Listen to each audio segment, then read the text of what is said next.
On the 40th anniversary of Earth Day in April of 2010, the race to drill faster and deeper to feed America's hunger for oil resulted in the largest environmental disaster in U.S. history.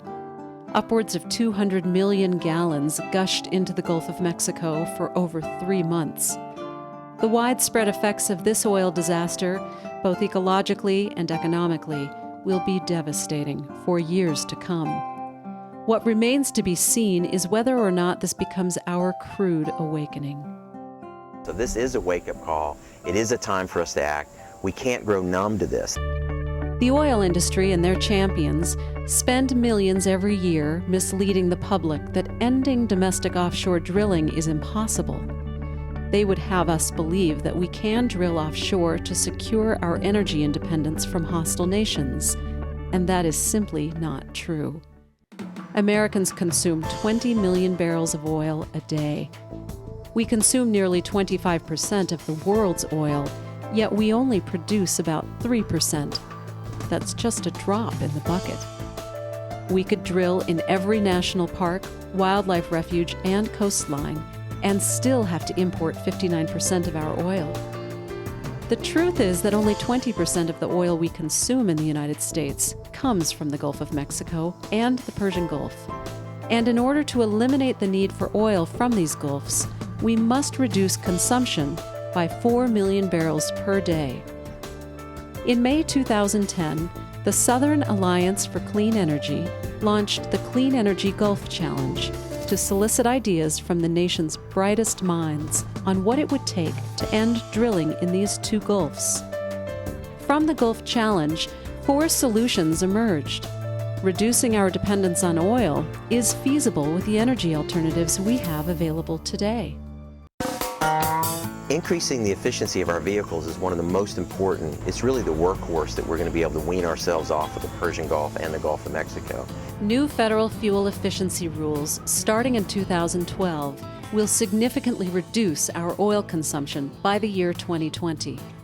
We'll consume 1.2 million fewer barrels of oil a day, cut emissions equivalent to taking 31 million cars off the road, and save drivers $34 billion in 2020. We could easily be getting 40 plus 50 miles a gallon from our vehicles. The technology's there. Again, it's just a matter of implementing these steps that increase our efficiency. Compared to petroleum, alternative fuels are significantly cleaner. Some produce up to 78% fewer carbon dioxide emissions than fossil fuels. Cellulosic ethanol and biodiesel are 2 alternative options that are leading the way in our region. You can grow switchgrass. Switchgrass will grow in areas where you normally can't grow other crops, and you basically use it as an alternative. So cellulosic ethanol really is not competing with our food sources. Genera Energy recently broke ground on a biomass innovation park in Tennessee, leading the way to create biofuels from switchgrass and other materials. Sustainable biodiesel is an available fuel today. In order to be sustainable, we work with local restaurants and utilize their waste fryer oil as our primary feedstock to make biodiesel. Biodiesel is a very viable fuel source for anybody that has a diesel vehicle, for trucks and for fleets and for people who have diesel cars.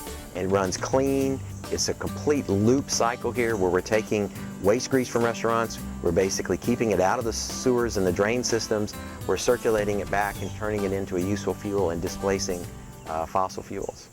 The Southeast is well equipped to embrace innovative technology and clean fuels. The 100% electric Nissan Leaf and its batteries will be manufactured in Tennessee, and more than 2,500 charging stations, some powered by solar panels, are planned throughout our region as part of the National EV Project. I think we are literally on the verge of a revolution in the automobile industry. Nissan is bringing the first electric vehicle to market on a large scale.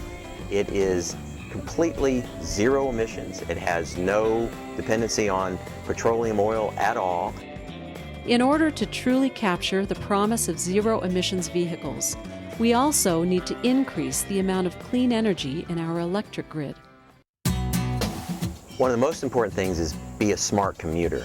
In other words, make sure that if you're going to go somewhere, think about how you position your trips so that you maximize what you accomplish when you're out. Find healthy ways. There's many times that people can walk to places that they don't necessarily need their vehicle. Think about using a bicycle. Think about using mass transit if you can. Couple those things together so you can make personal choices without spending a lot of money that can actually significantly reduce your consumption. The truth is, we can't afford another disaster like the Deepwater Horizon spill. The time to embrace alternatives is now. We have the technology, we have the innovation. All we're missing really is the political will to do this. This is a time that we need to act.